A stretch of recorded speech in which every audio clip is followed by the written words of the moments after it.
C, so ganito ang mangyayari sa katawan mo. Okay? Yan.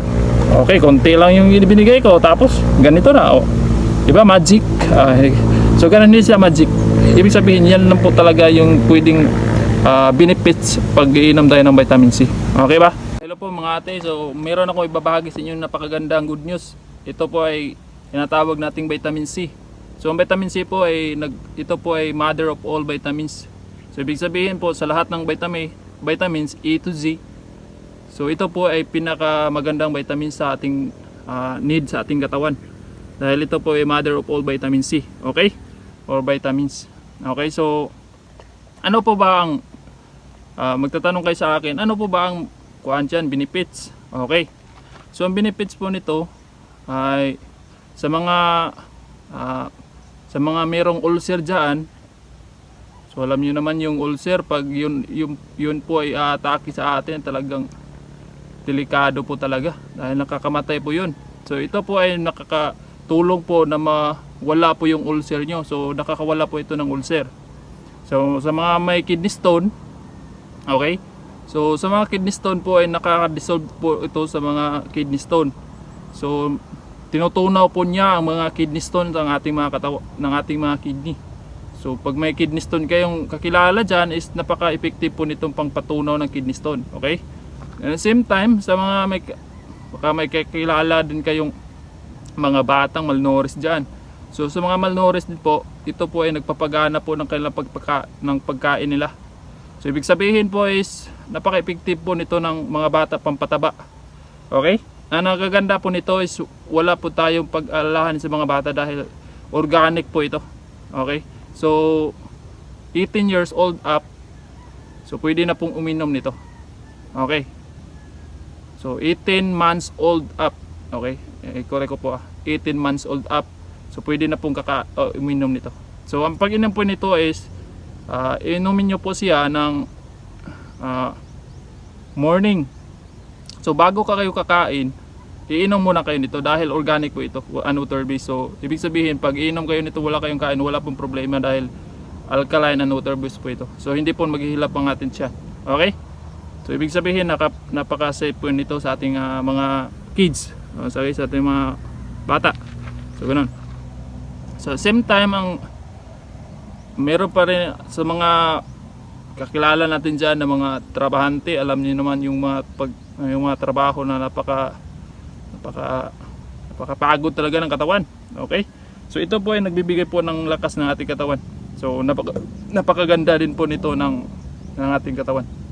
So nagbibigay ng lakas. Okay? At the same time, sa mga gusto din po hindi sila madaling mapagod, so ito po ay napakadabis din po para sa mga hindi gusto para hindi ka madaling mapagod sa pang-araw-araw na gawain. Okay?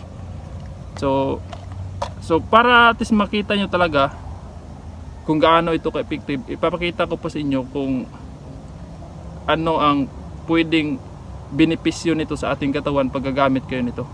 Okay ba? Okay, so ngayon papakita ko po sa inyo ang demonstration. Okay. So ngayon papakita ko po sa inyo kung gaano ito ka-effective. So ngayon maglalagay tayo ng tubig sa dalawang baso. Okay. So ito, dalawang baso, lalagyan natin ng tubig. Okay, tama na yan. Ito naman. Okay. So ngayon ipapakita ko po sa inyo ang kaibahan ng mga taong umiinom ng vitamins katulad nito at sa hindi. Okay, papakita ko po sa inyo. So ito po nga vitamins na po na ito, ipapakita ko po sa inyo kung paano siya kadaling ma-dissolve. Okay, tingnan nyo po So ito yung capsule niya. So sa mga bata nga 8 months old up, so ang gagawin nyo po dito is ganito lang po. So ilagay nyo sa kanilang tubig o sa kanilang gatas. Okay, ganito nyo po kasi hindi yan makakatulong nito. Okay, so ganyan, ibuhos nyo sa gatas nila o sa tubig nila. So ganyan. So wag po kayo mag-alala dahil wala po itong masamang lasa. Okay? Napakasarap po nito. So pag mineral water po ang ginagamit niyo pang inom, so tumatamis po, parang sumasarap po ang kanyang lasa pag lalagyan niyo nito. So ngayon, ating i-dissolve. So meron tayo dito kutsara, siyempre.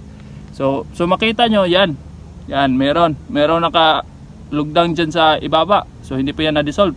So ngayon, kukutawin natin. Okay. So titingnan natin kung madidissolve ba talaga lahat. So hindi ba tayo magkakaroon ng kidney stone. So pag meron kasing hindi ma-dissolve, so pwede kasi yung magki-create ng kidney stone. Okay, so delikado po sa ating kidney. So tingnan natin ito kung kuhaan ba. Safe ba talaga itong inumin. O tingnan nyo. Meron pa bang nakalutang or so kukunin ko kutsara. 'Di ba wala na? So ibig sabihin na-dissolve na talaga. So wala na talaga natira. So ibig sabihin dissolve talaga yung vitamin C. So safe talaga sa ating katawan at sa mga kids. Okay? So ganito 'yan. So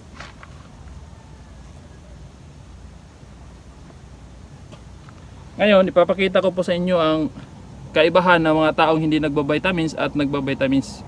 So ngayon, ito yung nag-vitamin C. At ito naman yung hindi. Okay? So ngayon, titingnan natin kung ano ang pwedeng mangyari. Okay. Pag hindi kayo nag-vitamins or nag-vitamins kayo. So ibig sabihin, makikita natin dito ang illustration. Okay, example. So kayo ngayon, siyempre lahat naman ng tao kakain. So kakain tayo. So ibig sabihin pag kakain tayo, alam naman natin lahat ng pagkain is meron talagang mga bakterya, ganoon. Merong pwedeng masamang epekto sa katawan, ganoon. So ngayon titingnan natin, okay? Pagkakain tayo, pag nag-vitamins tayo or hindi. Okay? So ngayon, sa mga tao na kumakain, okay, kumakain ng mga karni, ganun, napakarami po yung bacterias. Okay, so pagkakain ka po ng karni like chicken joy, okay, kain ka ng chicken joy. So siyempre kakain ito. Siyempre hindi magpapahuli lahat ng tao, gusto rin kakain, okay. Kakain ng chicken joy. Kakain ng mga street food, okay, like barbecue. Okay, kakain. Okay, kakain ito. Okay, so ganun. At kakain ka rin ng mga instant noodles. Okay, grabe, napakasama yun sa katawan. Nag-create po yun ng mga bad benefits. Okay, so kakain ito. At ito rin. So siyempre kakain ka rin ng masarap na ice cream, diba? So okay, kakain. Okay. At siyempre sa mga bata, mahilig din yan sa mga chichirya. Okay, so kakain. Ito, kakain. Diba? Makikita nyo talaga yung kaibahan sa mga nagba-vitamins at hindi. Okay? So, siyempre, kakain ka rin ng ano ba yung masarap nga kain? Putsero. Okay, kakain ka ng putsero. Ito, putsero. Okay. So, kung makikita nyo talaga is napakaganda po talaga ng magba-vitamins tayo. Tama? Dahil lahat po talaga ng kinakain natin is mapoprotektahan po ng ating katawan. Hindi po tayo madaling magkakasakit. Kung makikita nyo naman, yung hindi nagba-vitamins at ito yun naman yung nagba-vitamins. Okay? So ganoon siya ka-importante yung vitamins sa ating katawan. So, di ba? So, yan lang po. So, ibig sabihin po, nakikita nyo na po ang pwedeng mangyari sa ating katawan pag hindi tayo nagba-vitamins or kung nagba-vitamins tayo. So, okay ah. So, ngayon, siyempre, dahil ibinahagi ko na sa inyo yung vitamins, siyempre ikaw to, hindi ka nagba-vitamins, ako nagba-vitamins, tama? So ngayon, siyempre i-share ko sa iyo yung vitamins. So dapat iinom ka na nito ha. Okay. So bibili ka sa akin dapat, siyempre. Okay. So ngayon, bibigyan kita ng vitamin C. O siyempre bilhin mo. Walang libre ka yun. Okay. So pag iinom ka ng vitamin C, so ganito ang mangyayari sa katawan mo. Okay. Yan. Okay, konti lang yung binigay ko. Tapos, ganito na. Oh. Diba, magic. So, ganun din siya magic. Ibig sabihin, yan lang po talaga yung pwedeng benefits pag iinom tayo ng vitamin C. Okay ba? Okay. So, sa mga gustong bibili po ng ating vitamin C dyan, okay.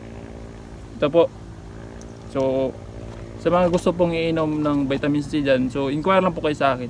So mag-message lang po kayo sa baba para at least ibigay ko po sa inyo yung napakamura po ng presyo nito. So ibig sabihin, legit po talaga ito dahil B1 approved and FDA approved. And also, halal approved po ito. So ibig sabihin, pwede po ito sa mga brother and sister natin yung mga Muslim. So pwede po kayo bibili nito dahil halal approved po ito. Okay? Okay. So yan po. Maraming salamat. So inquire lang po sa baba at i-follow nyo rin po ako para at least malaman nyo yung mga ibang benefits at mga updates ko sa mga ganitong klaseng explanation. Okay ba? So maraming salamat.